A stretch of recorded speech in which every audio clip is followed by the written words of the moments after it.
श्रीलक्ष्मी स्तोत्रम्। जय पद्मपलाशाक्षि जय त्वं श्रीपतिप्रिये। जय मातर्महालक्ष्मि संसारार्णवतारिणि। महालक्ष्मि नमस्तुभ्यं नमस्तुभ्यं सुरेश्वरि।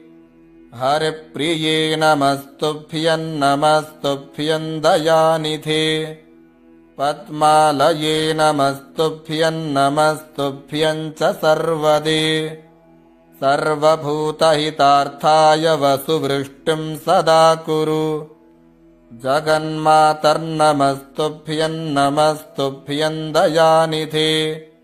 दयावति नमस्तुभ्यं विश्वेश्वरि नमोऽस्तुते। नमः क्षीरार्णवसुते नमस्त्रैलोक्यधारिणि। वसुवृष्टे नमस्तुभ्यं रक्ष मां शरणागतम्।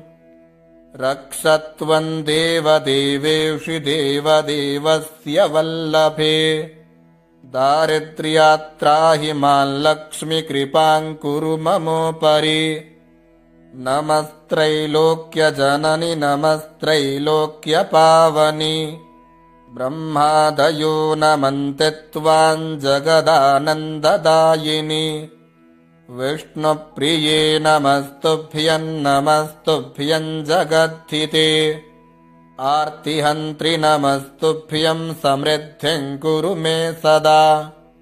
अब्जवासे नमस्तुभ्यं चपलायै नमो नमः। चञ्चलायै नमस्तुभ्यं ललितायै नमो नमः। नमः प्रद्युम्नजननि मातस्तुभ्यं नमो नमः। परिपालय मां माता मां तुभ्यं शरणागतम्। शरण्ये त्वां प्रपन्नोऽस्मि कमले कमलालये। त्राहि त्राहि महालक्ष्मि परित्राणपरायणे। पाण्डित्यं शोभते नैव न शोभन्ते गुणा नरे। शीलत्वं नैव शोभेत महालक्ष्मि त्वया विना। तावद्विराजते रूपं तावच्छीलं विराजते। तावद्गुणा नराणां च यावल्लक्ष्मीः प्रसीदति। लक्ष्मी त्वयालङ्कृतमानवा ये पापैर्विमुक्ता नृपलोकमान्याः। गुणैर्विहीना गुणिनो भवन्ति दुःशीलिनः शीलवतां वरिष्ठाः। लक्ष्मीर्भूषयते रूपं लक्ष्मीर्भूषयते कुलम्। लक्ष्मीर्भूषयते विद्यां सर्वा लक्ष्मीर्विशिष्यते। लक्ष्मी त्वद्गुणकीर्तनेन कमला भूर्यात्यलं जिह्मताम्। रुद्राद्या रविचन्द्रदेवपतयो वक्तुं च नैव क्षमाः। अस्माभिस्तव रूपलक्षणगुणान् वक्तुं कथं शक्यते। मातर्मां परिपाहि विश्वजननी कृत्वा ममेष्टं ध्रुवम्। दीनार्तिभीतं भवतापपीडितं धनैर्विहीनं तव पार्श्वमागतम्। कृपानिधि त्वान् मम लक्ष्मि सत्वरम्। धनप्रदानाद्धननायकं कुरु। मां विलोक्य जननी हरिप्रिये निर्धनं तव समीपमागतम्। देहि मे झटिति लक्ष्मीकराग्रं वस्त्रकाञ्चनवरान्नमद्भुतम्। त्वमेव जननी लक्ष्मीः पिता लक्ष्मीस्त्वमेव च। भ्राता त्वं च सखा लक्ष्मीर्विद्या लक्ष्मीस्त्वमेव च। त्राहि त्राहि महालक्ष्मि त्राहि त्राहि सुरेश्वरि। त्राहि त्राहि जगन्माता दारिद्र्यात्राहि वेगतः। नमस्तुभ्यं जगद्धात्री नमस्तुभ्यं नमो नमः। धर्माधारे नमस्तुभ्यं नमः सम्पत्तिदायिनि। दारिद्र्यार्णवमग्नोऽहन्निमग्नोऽहं रसातले मज्जन्तं माङ्करी धृत्वा तूद्धरत्वं रमे द्रुतम् किल्लक्ष्मिबहुनोक्तेन जल्पितेन पुनः पुनः अन्यन्मे शरणं नास्ति सत्यं सत्यं हरिप्रिये एतत् श्रुत्वागस्त्यवाक्यं हृष्यमाणा हरिप्रिया उवाच मधुरां वाणीं तुष्टाहं तव सर्वदा श्रीलक्ष्मीरुवाच यत्त्वयोक्तमिदं स्तोत्रं यः पठिष्यति मानवः शृणोति च महाभागस्तस्याहं वशवर्तिनी नित्यं पठति यो भक्त्या त्वलक्ष्मीस्तस्य नश्यति ऋणं च नश्यति तीव्रं वियोगं नैव पश्यति यः पठेत् प्रातरुत्थाय श्रद्धा भक्तिसमन्विता गृहे तस्य सदा तिष्ठेन्नित्यं श्रीः पतिना सह सुखसौभाग्यसम्पन्नो मनस्वी बुद्धिमान् भवेत् पुत्रवान् गुणवान् श्रेष्ठो भोगभोक्ता च मानवः इदं स्तोत्रं महापुण्यं लक्ष्म्यागस्य प्रकीर्तितम् विष्णुप्रसादजननं चतुर्वर्गफलप्रदम् राजद्वारे जयश्चैव शत्रोश्चैव पराजया भूतप्रेतपिशाचानां व्याघ्राणान्न भयं तथा न शस्त्रा न लतो यौघात् भयं तस्य प्रजायते दुर्वृत्तानां च पापानां बहुहानिकरं परम् मन्दुराकर्युशालासु गवाङ्गोष्ठे समाहिता पठेत्तद्दोषशान्त्यर्थं महापातकनाशनम् जय पद्मपलाशाक्षि जय त्वं श्रीपतिप्रिये जय मातर्महालक्ष्मि संसारार्णवतारिणि महालक्ष्मि नमस्तुभ्यं नमस्तुभ्यं सुरेश्वरि हरिप्रिये नमस्तुभ्यं नमस्तुभ्यं दयानिधे पद्मालये नमस्तुभ्यं नमस्तुभ्यं च सर्वदे सर्वभूतहितार्थाय वसुवृष्टिं सदा कुरु जगन्मातर्नमस्तुभ्यं नमस्तुभ्यं दयानिधे दयावति नमस्तुभ्यं विश्वेश्वरि नमोऽस्तुते नमः क्षीरार्णवसुते नमस्त्रैलोक्यधारिणि वसुवृष्टे नमस्तुभ्यं रक्ष मां शरणागतम् रक्ष त्वं देवदेवेषु देवदेवस्य वल्लभे दारिद्र्यात्राहि मां लक्ष्मीकृपां कुरु ममोपरि नमस्त्रैलोक्यजननि नमस्त्रैलोक्यपावनि ब्रह्मादयो नमन्ते त्वां जगदानन्ददायिनि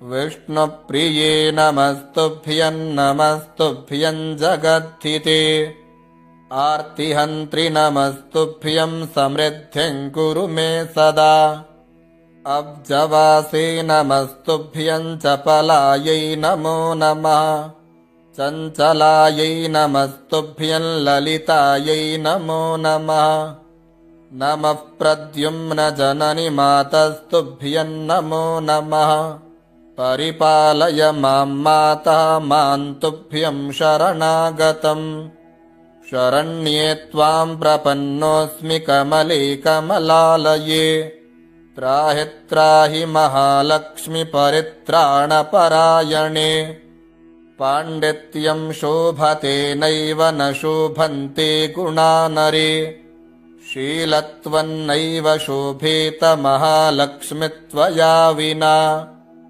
तावद्विराजते रूपं तावच्छीलं विराजते तावद्गुणा नराणां च यावल्लक्ष्मीः प्रसीदति लक्ष्मीत्वयालङ्कृतमानवा ये पापैर्विमुक्ता नृपलोकमान्याः गुणैर्विहीना गुणिनो भवन्ति दुःशीलिनः शीलवतां वरिष्ठाः लक्ष्मीर्भूषयते रूपं लक्ष्मीर्भूषयते कुलम् लक्ष्मीर्भूषयते विद्यां सर्वा लक्ष्मीर्विशिष्यते लक्ष्मी त्वद्गुणकीर्तनेन कमला भूर्यात्यलञ्जिह्मताम् रुद्राद्या रविचन्द्रदेवपतयो वक्तुं च नैव क्षमाः अस्माभिस्तव रूपलक्षणगुणान् वक्तुं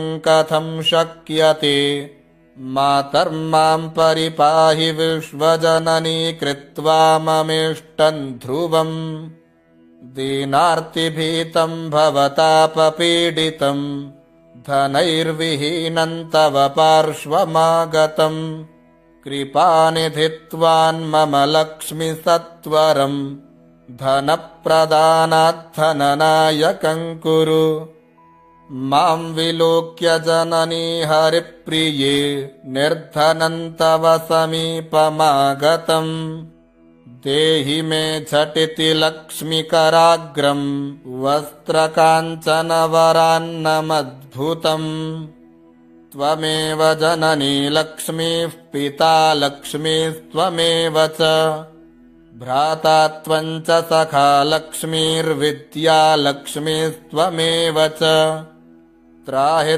त्राहि महालक्ष्मी त्राहि त्राहि सुरेश्वरी त्राहि त्राहि जगन्माता दारिद्र्यात् त्राहि वेगतः नमस्तुभ्यं जगद्धात्री नमस्तुभ्यं नमो नमः धर्माधारे नमस्तुभ्यं नमः सम्पत्तिदायिनी दारिद्र्यार्णवमग्नोऽहं निमग्नोऽहं रसातले मज्जन्तं मां करे धृत्वा तूद्धरत्वं रमे द्रुतम् किं लक्ष्मी बहुनोक्तेन जल्पितेन पुनः पुनः अन्यन्मे शरणं नास्ति सत्यं सत्यं हरिप्रिये एतत् श्रुत्वागस्त्यवाक्यं हृष्यमाणा हरिप्रिया उवाच मधुरां वाणीं तुष्टाहं तव सर्वदा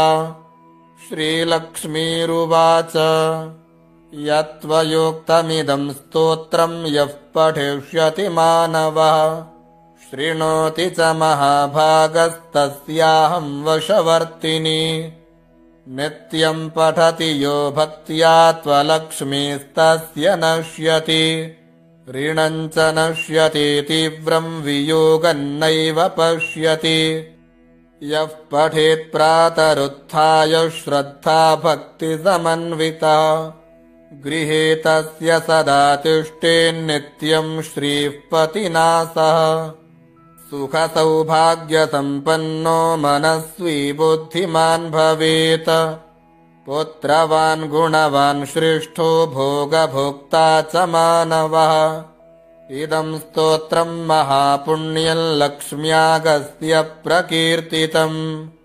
विष्णुप्रसादजननं चतुर्वर्गफलप्रदम् राजद्वारे जयश्चैव शत्रोश्चैव पराजयः भूतप्रेतपिशाचानां व्याघ्राणान्न भयं तथा न शस्त्रा न लतो यौघात् भयं तस्य प्रजायते दुर्वृत्तानां च पापानां बहुहानिकरं परम् मन्धुराकर्युशालासु गवाङ्गोष्ठे समाहिता पठेत्तद्दोषशान्त्यर्थं महापातकनाशनम् जय पद्मपलाशाक्षि जय त्वं श्रीपतिप्रिये जय मातर्महालक्ष्मि संसारार्णवतारिणि महालक्ष्मि नमस्तुभ्यं सुरेश्वरि